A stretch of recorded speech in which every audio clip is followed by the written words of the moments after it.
Good morning and happy Tuesday, folks. William Tramp, also known as This FNG, and here. I'm almost a week late with this, so I'm a little discombobulated. But I'm here now and ready to talk to you about Encounter Party. Encounter Party episode 20 aired last week, March 19th at 9 p.m. Eastern Standard Time on the Dungeons & Dragons Adventures Network, which you can find on Freevee and Plex, and I loved it. In this episode, we get the second part of the Great Foundry Battle. But before we get into it, I should mention, this review/recap will have spoilers. If you're not interested in spoilers, you should check out this video. It's the best. But if you're sticking around, then we should get to it. Hit it, Tommy! Okay, I don't have a Tommy bit for today, but what I do have is a slight bit of shilling that I'd like to do real quick. So I have a new mug, and this mug has my face on it with my little logo that you see in the corner down here all the time. And it was done by a guy named Nix, who also goes by MC Etching. He does a lot of laser etching stuff.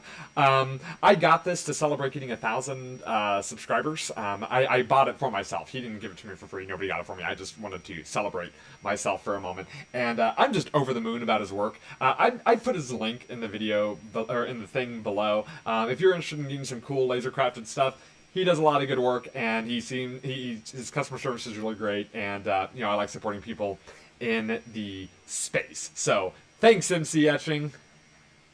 We begin in the basement of the Future's Foundry, where the party is besieged by a number of spellcaster cultists of the future, as well as a quite irate copper dragon mother who just wants to be freed.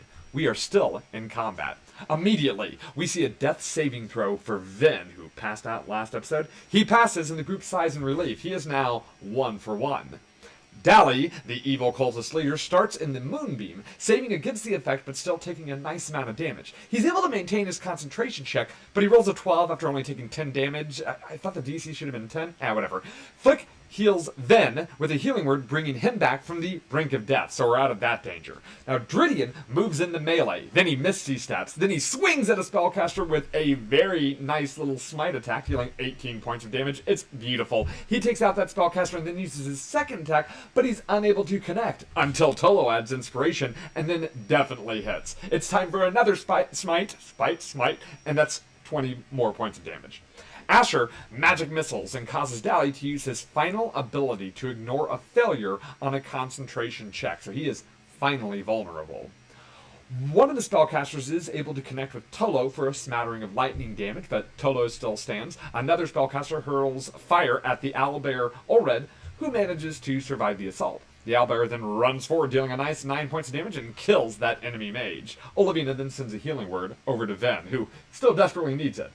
Tolo then brings the pain and rage to the enemy spellcasters. He connects with his first attack, dealing 19 damage with that hit, and the spellcaster is out. Then stands up, rushes to the stairwell for cover, using a classic technique I like to call leaving the battle map. Dally takes a nice little 7 points of damage more from the moonbeam on his turn. He maintains his concentration still, because he still gets the saves. He then spends his turn healing himself, which tells you he's getting a little bit nervous. He then moves to line of sight of Ven and uses his haste action to take a shot at the vulnerable Ven, but he misses. Flick decides to run up to Olivina and then shoots at the spellcaster who's on Dridian, getting some nice sneak attack damage, 14 in particular, and takes out that spellcaster. They're starting to drop like flies. Dridian repositions the moonbeam to get one of the spellcasters in the radius. Asher pulls out her frog and strokes it, which is obviously how one casts magic missile when you're from the Feywild, and that spellcaster takes 11 damage.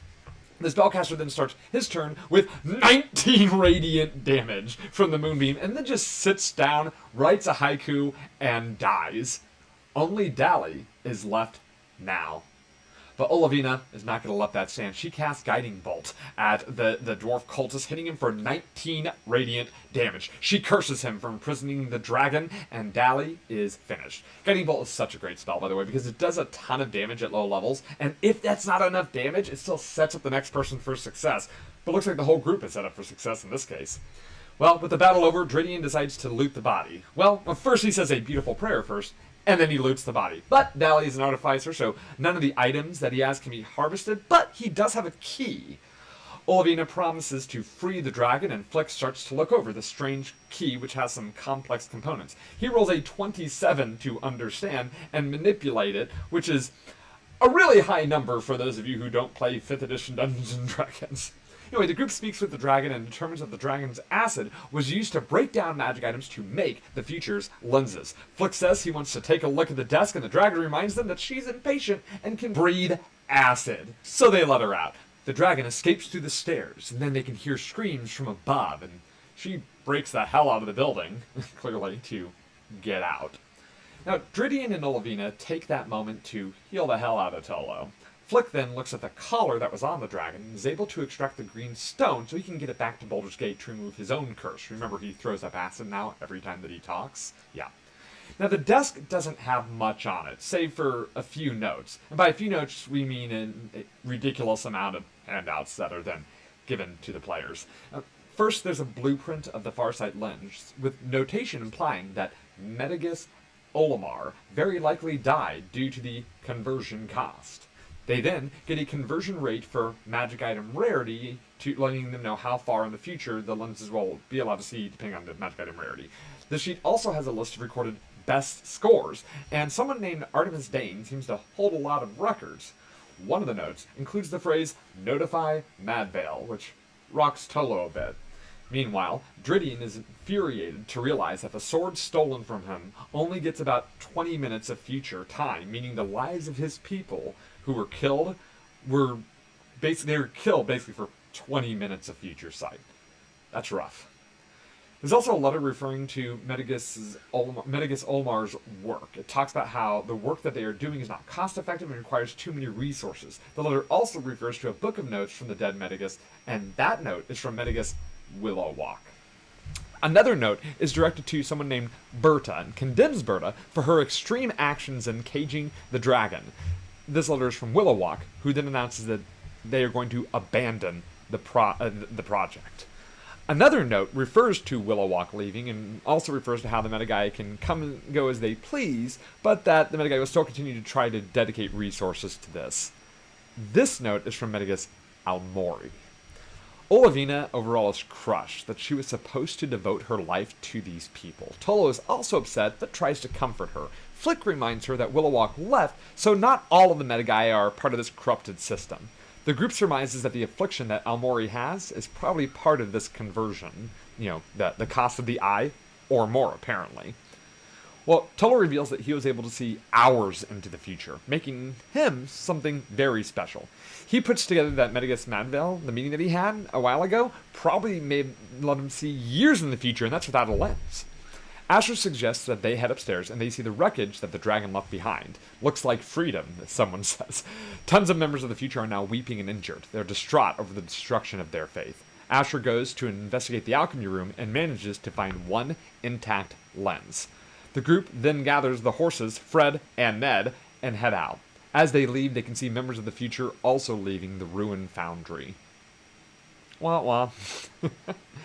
Now, at the campfire, Flick tries to comfort Olivina silently. She is distraught over her murder of Dali, as she envisions herself as a healer, not a warrior.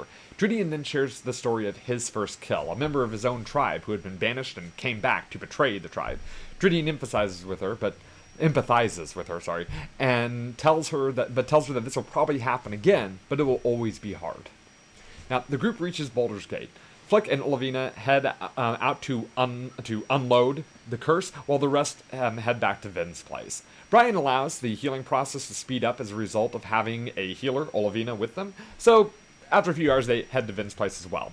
The group takes a moment, and then decides to head to the Metagai home and begin a tense investigation. When they eventually reach the top floor, they are met with a putrid smell, and with the light of a candle, they can see blood everywhere. End of episode.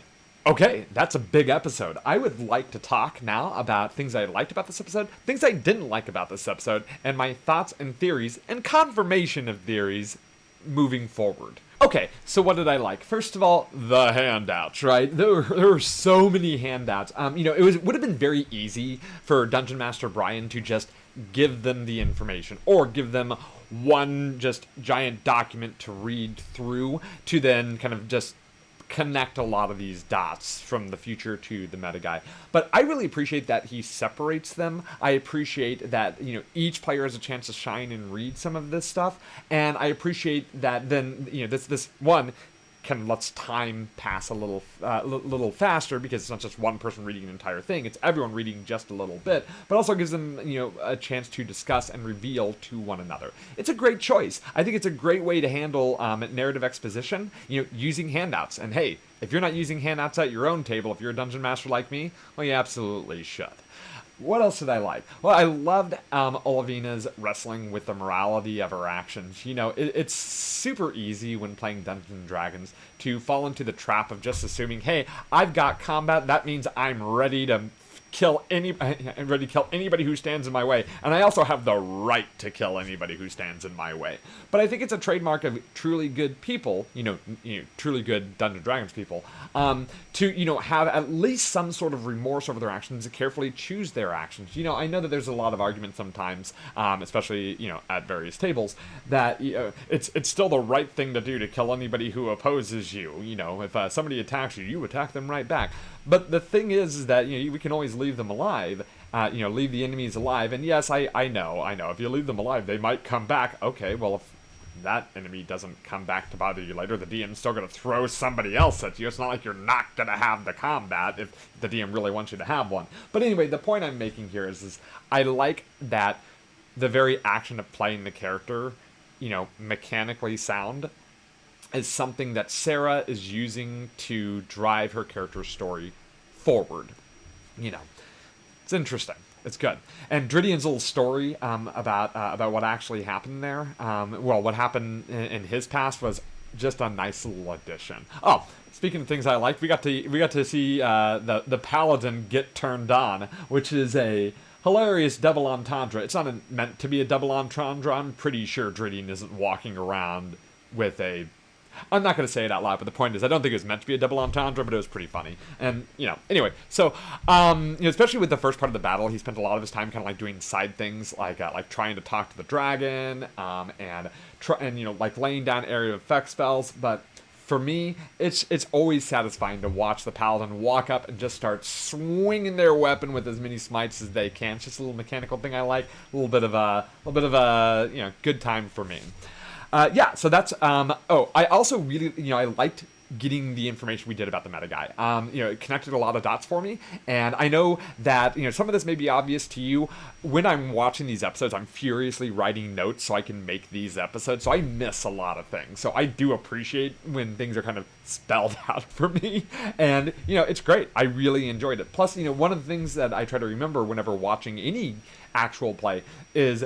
just because the players say something doesn't mean it's true, right? The players, might say something like, this must be what's happening with the group, but that's just their perception.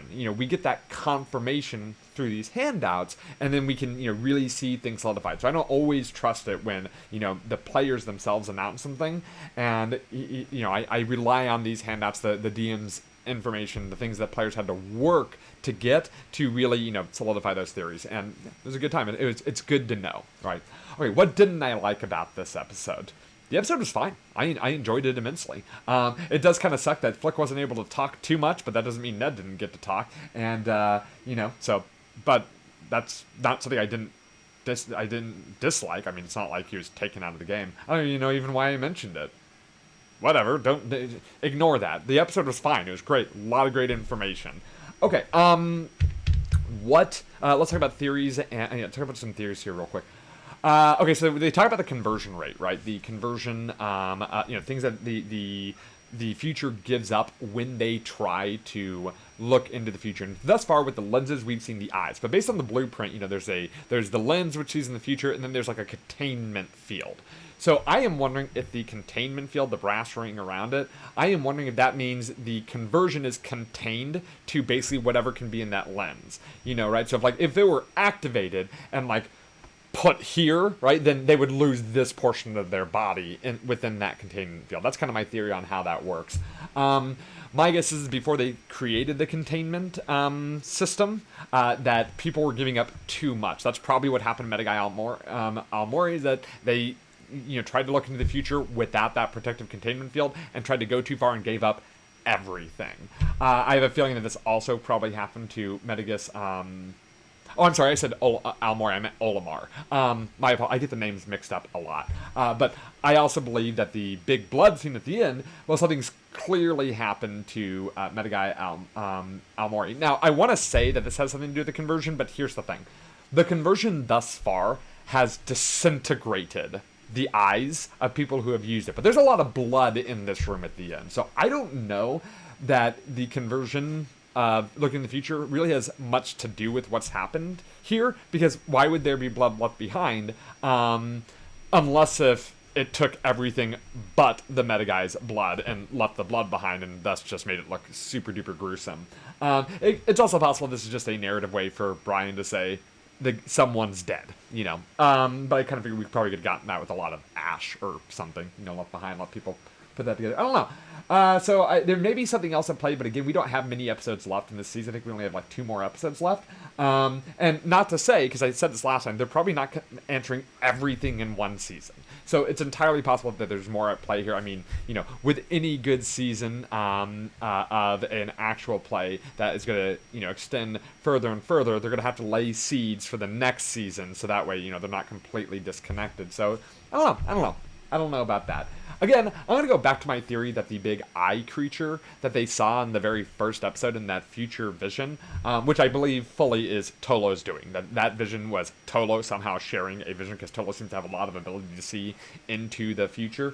I believe firmly that is Metaguy Olimar. At least it's the bulk majority of it is Metaguy Olimar, and a combination of all of the other conversion losses that every single member of the future has had. And I am also wondering if the sentience of the IBs may be Olimar itself, but like, corrupted version, maybe still trying to see into the future. Here's another theory. Maybe the I-Beast Olimar, I'm going to call them I-Beast Olimar, because again, this is my theory right now, is that that the future continues their work to provide him more physical material to then continue his own research into seeing into the future. I don't know. Willowwalk walked away. One theory I have is that something unfortunate has happened to Willowwalk. We still don't know what's going on with Temperance's son. We haven't really heard much there. So I'm wondering if Willowwalk maybe walked off with Temperance's son to maybe started a counter group to try to stop them or something. I don't know. Anyway, these are just some theories I have.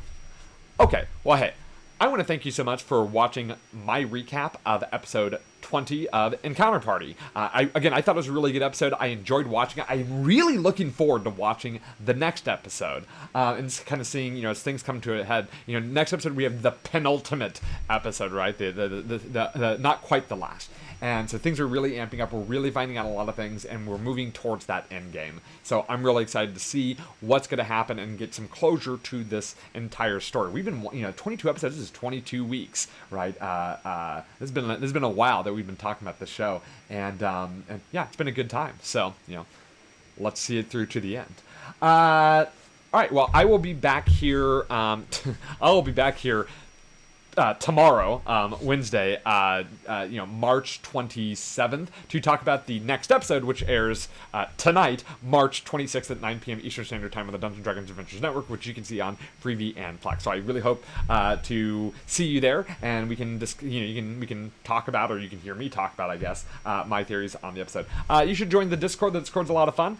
They have a Discord. I have a link of it in the thing below, so you can talk with everybody about what you think about the show. If you also want to, feel free to jump into the comments of this video and tell me what you think about my theories or your own theories, or just in general how you're feeling about the show. Heck, if you notice that I got something wrong, because again, I'm always furiously writing notes while trying to watch the episode, it's going to happen all the time, but feel free to let me know, because I miss things all the time. Anyway, also hit that like button, hit that subscribe button. That would be a great favor to me. Really appreciate it. Either way, I want to thank you again for being here and listening to me ramble on about my thoughts on this episode, and I look forward to seeing you next time.